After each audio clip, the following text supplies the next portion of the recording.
Hey guys, welcome back to SourceFed. I'm Steve Zaragoza. And I'm William Hay. This episode is brought to you by the U.S. Department of Transportation, National Highway Traffic Safety Administration. Remember, never text while driving. I'm serious, bitch. In some pretty astonishing news, San Francisco has passed a law requiring fully paid parental leave for a large amount of workers. The New York Times reported that the state of California currently provides 6 weeks of leave with 55% pay, which is actually very good for your average American. One percenters who like keeping their money and not allowing less wealthy people who have less opportunities to succeed be like, Oh! Don't do it! my money! Wah!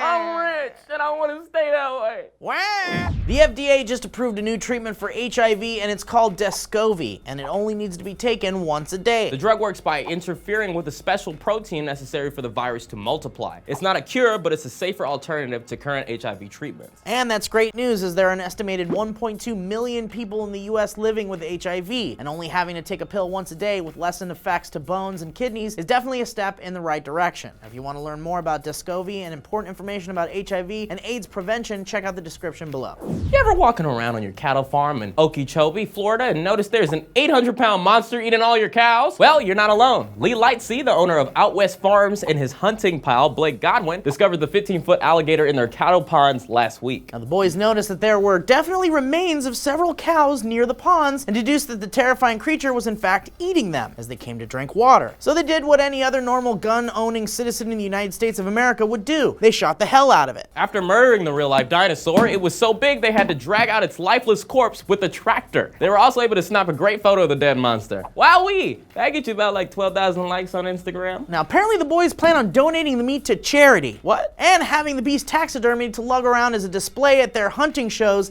and expos. America.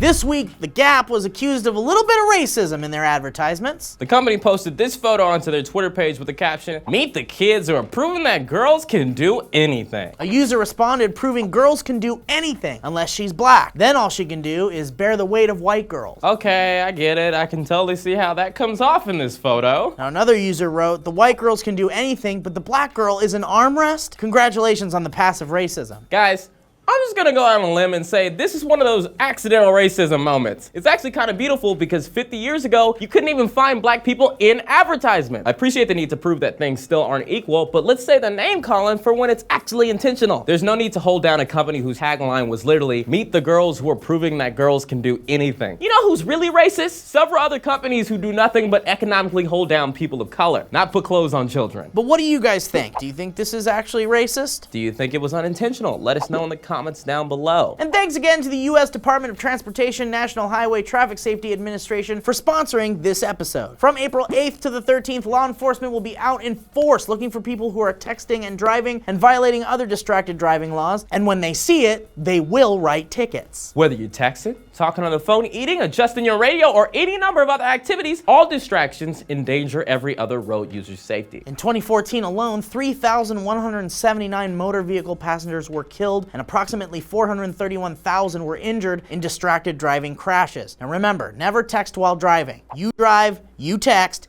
you pay. For more information, visit Distraction.gov. I'm William Hay. And I'm Steve Zaragoza.